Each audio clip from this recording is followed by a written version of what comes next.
Washington, February 2, TASS. Washington has already informed Moscow, in writing, about conditions for the restart of talks with Russia on the Intermediate Range Nuclear Forces Treaty, INF Treaty, an official from the National Security Council of the White House told TASS on Saturday.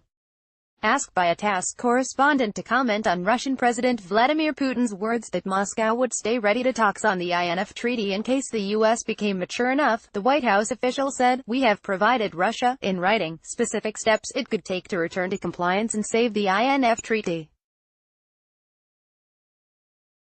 Only the complete and verifiable destruction of Russia's 9 M729 missiles, launchers, and associated equipment will resolve Russia's violation," he added, answering a question about Washington's readiness to initiate a new dialogue on the agreement.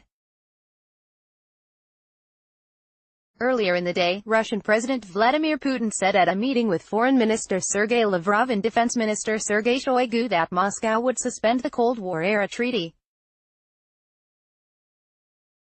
He ordered to stop attempts to initiate talks on the INF Treaty until the American partners are not mature enough.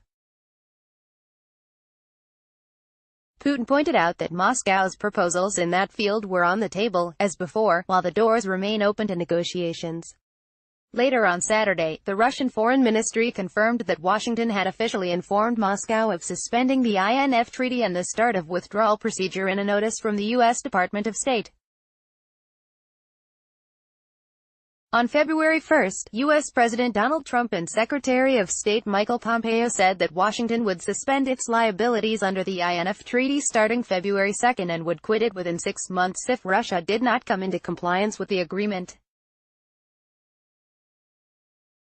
History of the INF Treaty. The INF, or the Intermediate Range Nuclear Forces, Treaty was signed between the former Soviet Union and the United States on December 8, 1987 and entered into force on June 1, 1988.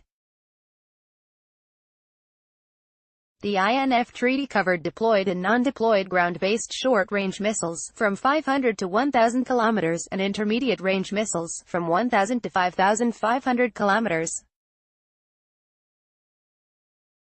By June 1991, the sides had met their obligations under the treaty, as the Soviet Union had destroyed 1,846 missiles and the United States 846. Inspection activity ended in May 2001. In 1992, the INF Treaty became multilateral after the Soviet Union's collapse.